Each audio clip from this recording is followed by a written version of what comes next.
มันตกยุนหกมาน้ำจะแห้งมาได้ก็ไม่ได้กูออกเฉพาะจากช่างแม่นอปะตายห้าอยู่ในหน้าก็มีเดียวคือกันแล้วลัดคิวเกิดก่อนตีนี่เฮาคือกันกับกบปูป้าตกมาเจ้าตกมีน้ำเต็มให้หน้ารีบอยนี่เปล่านี่จากน้ำจะแห้งมือได้บ่เนี่ยไปตายอยู่น้ำมันเลยยานแต่ฟ้าบริเกิดบ่นี่คืออันละนี่ตรงหันเลยเฮานี่กันจริงๆเฮาจะอยู่จุดรวยกว่านี้อยู่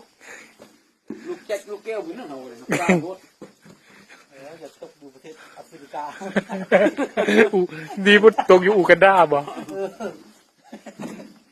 ยานแต่บริเกิดฝ้าก่อนสิยกมือกันโมยกมือกันโมบ่อยู่บักนี่เศร้าเลยจริงใช่ครับผมบ่มองจะดูประเทศเสื้อผ้าจะใส่ก็บ่มีเงินตายแล้ว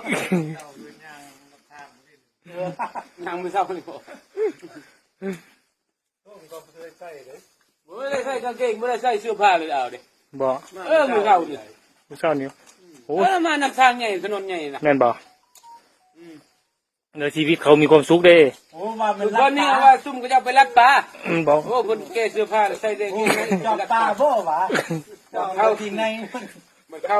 ก็โหเห็นแต่ปืนประจำโต๊ะมันต้องเด้งสุดยอดแล้วนี่บ่เป็นสุดสืบซะบ่ไม่สุดสืบซะบ่จักแล้วสุดทางนี้ค่อยนี่บ่าบ่สู้เลยสุดสืบไอ้เจ้านั่นคนเต็มคือเฮาเลยบ่กล้าเฮ็ดบ่เป็นหยังเนาะไม่ใส่ชื่อบ่อยถ้าเจอก็ย่าละ30,000นี่กูบ่เฮ็ดแล้ว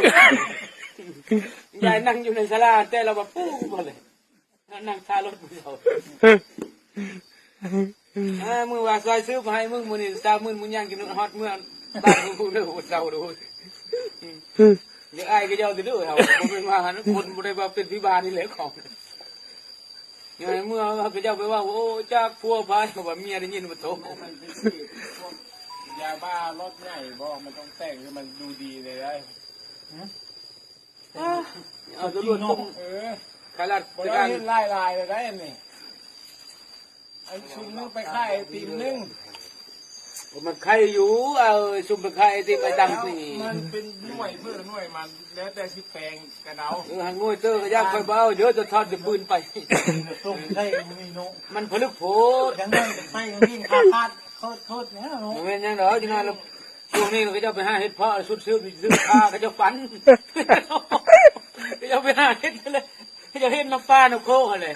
โตก็จะเมียนอะไรไล่ซุ้มกันมาแล้วแก้ผ้าทุดงอ่ะนะแก้นั่นก็มีแต่ว่ามันใครพระทุดงไปเอาไปเลขโทรศัพท์เข้าโทรศัพท์ห้างใครอยู่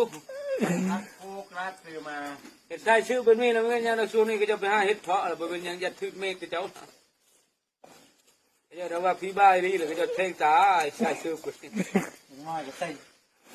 น้ำบ้านเราก็มีเนาะใส่กางเกงหมู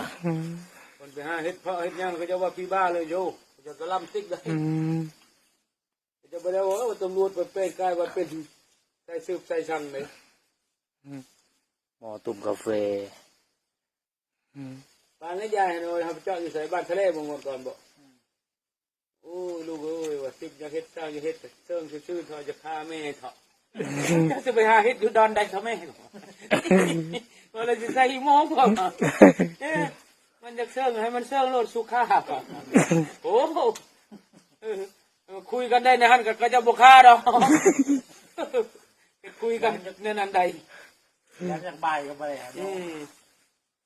แม่ให้ก็จะเฮ็ดมันจะโลดว่าเขาเรียกสุขาแม่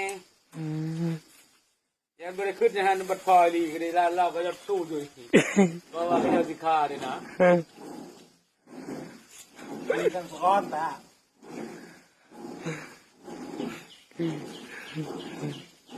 โอเคครับ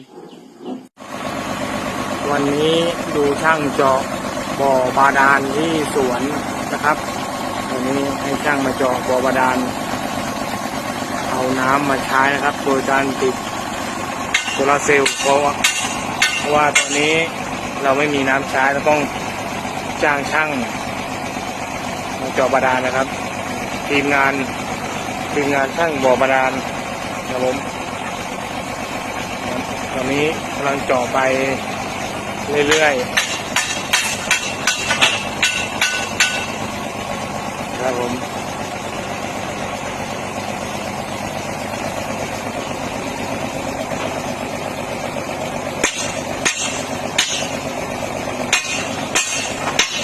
ช่างกำลังขมักเขม้นทำกันใหญ่เลยบ่อบาดาล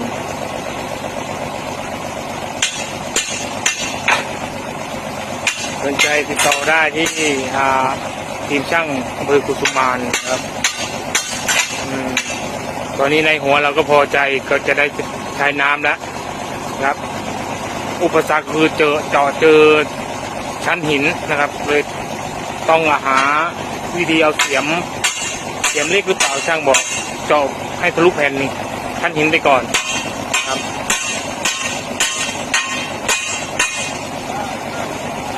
โดยการเปลี่ยนเสียมไหมนะ ตอนนี้สถานการณ์ตึงเครียดเลย อะไรนะตัวนี้อะไรนะ สถานการณ์ตึงเครียด เพราะว่า เพราะว่าโดนหินทราย แข็งเนี่ย แข็งมากเลย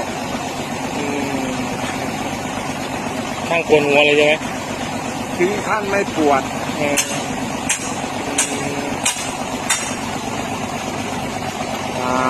ครับเดี๋ยวมีอะไรอัปเดตจะได้งานอีกทีหนึ่งครับขอบคุณครับ